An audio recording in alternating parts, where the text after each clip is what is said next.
The scent of iron. It floods the nostrils before you even realize it's your own blood, or the steam from the beast's maw. The seventh time, or the eighth. Numbers lose their meaning when the world shrinks to the rhythm of your own lungs, rupturing against the raw, oily air that hangs over Hellas like cooling tar. Eurystheus. His voice always sounds distant, as if coming through thick, filthy water. A small man, dissolving in the shadow of his own throne, hiding behind the bronze glint of his guards. He is afraid. His fear has a distinct reek: sour wine, stale sweat, and expensive wool rotting in a damp warehouse. Crete, he hissed, and the word hit the palace floor like a scrap of raw meat tossed to the hounds.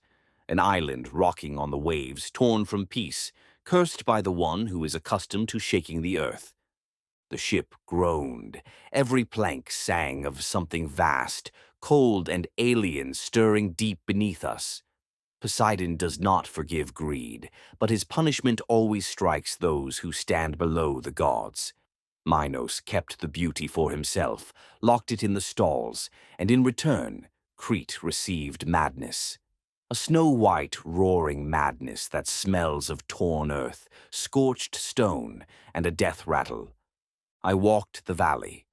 The cypresses stood motionless like rust-covered sentinels at a forgotten funeral. The air was thick, tacky with the scent of crushed wild herbs and rotting needles. The silence was so dense you could peel it off your face like old, dirty gauze. And then came the sound. It wasn't the roar of an animal. It was the groan of the earth itself, violated by heavy, white-hot hooves. I felt it before I saw it. The vibration climbed from my soles to my knees, sticking like a cold lump in my spine. The air turned searing, parched, as if someone had flung open a furnace door. He emerged from the haze, massive, white as a bone bleached by the sun beneath the walls of Troy. His eyes, there was no malice in them, only a red, pulsing void. Madness isn't a disease, it's a divine fire that incinerates everything inside, leaving only a shell that must kill just to keep from burning alive. A step, another. Dust settles on the lips, the bitter taste of stone ground to powder and dry dung.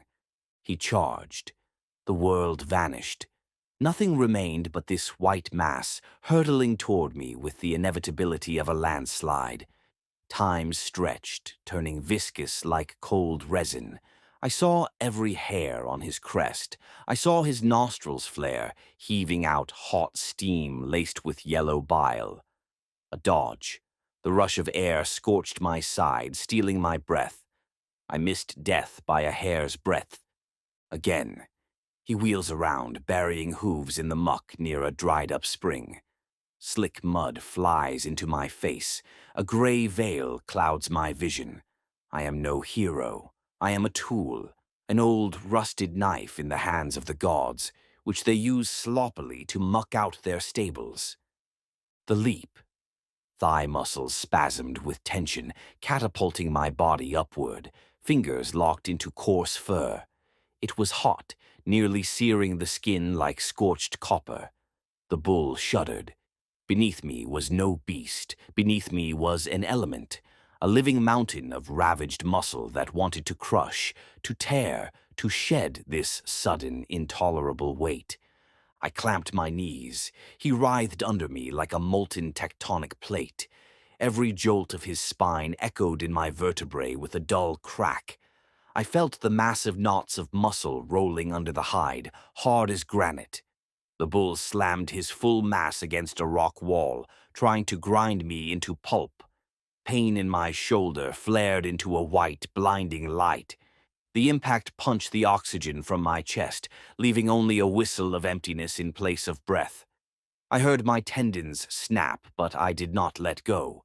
Slick sweat mingled with blood, making the coat slippery. The bull reared, almost vertical, and the world flipped.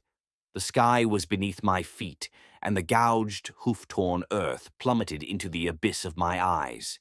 I felt his hot, acrid saliva splash against my chest. He tossed his head with such force that my teeth clattered, bruising my tongue. The taste of iron in my mouth became thick, unbearable. The ringing in my ears sharpened into a thin, high whistle that made my head swim. A jerk of the head, and my shoulder strikes a massive horn. A blunt, heavy ache. Then a warm trickle under my arm. I didn't strike him. Why strike something that is already dead inside from the pain? I simply held on. My fingers closed around his neck like an iron hoop tightening a dry barrel. I became part of him. Every surge, every curve of his spine resonated in my bones as a painful echo. We danced this horrific dance among the trampled olives, and the sun rolled slowly toward the horizon, indifferent to which of us would fall into this ash first. The exhaustion came suddenly. It slumped over me like a wet, stenching blanket. My hands began to shake with a fine, uncontrollable tremor. My fingers went numb, turning alien and stone-cold.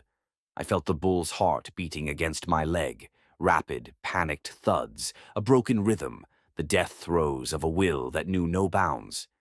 And then he gave up. He just exhaled. All that pressure, all that fury left him in one long, rasping sound, like stone grinding against stone.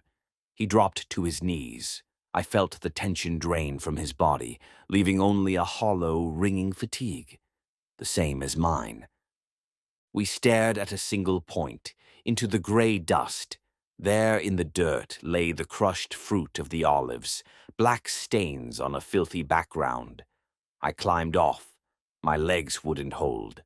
The ground beneath me swayed like the deck of that cursed ship that brought me here to die. "Go," I rasped. My voice was a stranger's voice, shredded as if I'd swallowed broken glass. He stood up, obedient, no chains, no ropes, only the void in his eyes where Poseidon's fire once burned.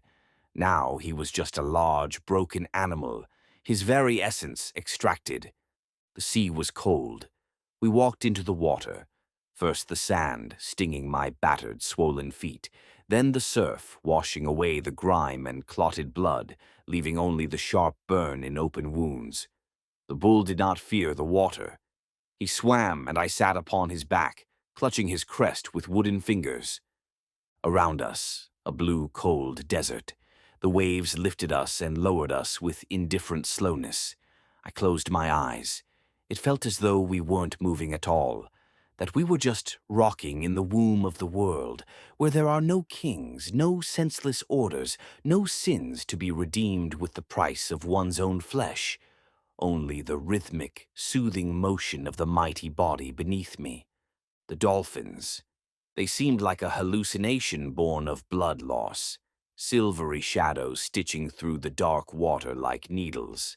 Were they laughing at us, or pitying two broken beasts, or perhaps paying tribute to a victor?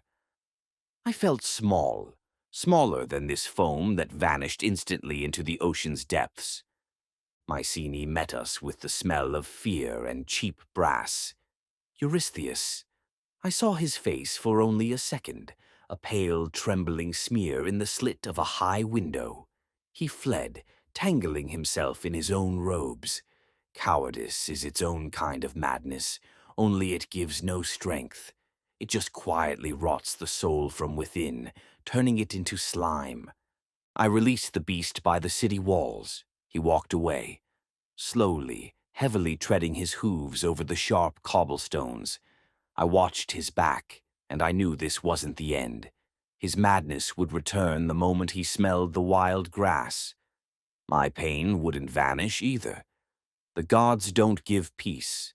They only change the scenery in this theater of the absurd. I stood at the gates.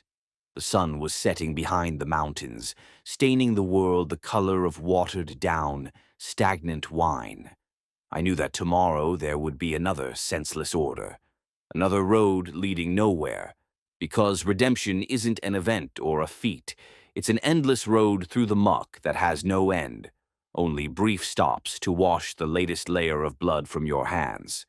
The bull vanished into the evening haze of the isthmus roads. Theseus. Someone else will finish this one day, turning it into a new legend. One day someone else will drive a cold knife in where I only squeezed my fingers until they bled. But for now, there is only this ringing silence, and the taste of iron on my lips, and the heavy stone of fate which I must keep rolling until I finally break.